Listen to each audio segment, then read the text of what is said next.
कभी कभी हमें जीवन में अकेले लड़ने की आवश्यकता होती है। यह कहानी एक ऐसे लड़के की है जो अपने लक्ष्य की ओर आगे बढ़ने के लिए अपनी अकेलापन को एक सुनहरा अवसर बनाता है।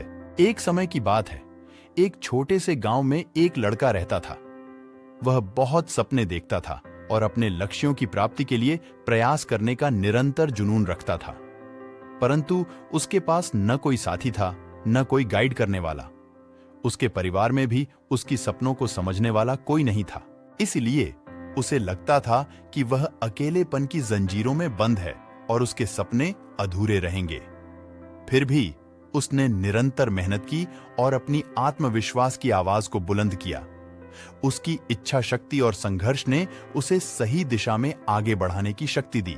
एक दिन उसे अपने गांव के बाहर एक पुस्तकालय का पता चला। वह आश्चर्यचकित हुआ क्योंकि उसे पहले कभी ऐसी जगह नजर नहीं आई थी। धीरे धीरे उसने उस पुस्तकालय के दरवाजे पर कदम रखा। वहां जाकर उसने देखा कि लोग पुस्तकों के बीच खोए रहते हैं और वहां की शांतिपूर्णता और ज्ञान के वातावरण ने उसे संतुष्ट कर दिया। अपनी उत्कृष्टता को पहचानते हुए उसने निर्णय किया कि वह पुस्तकालय में समय बिताएगा।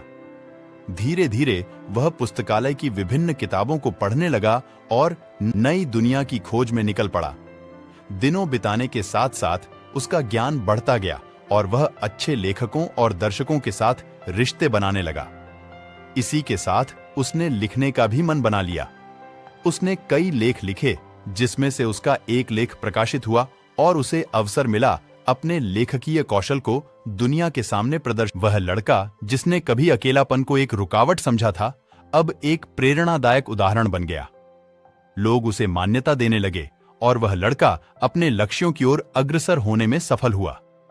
इस कहानी से हमें यह सीख मिलती है कि अकेलापन को एक सुनहरा अवसर बनाने के लिए हमें संघर्ष करना चाहिए।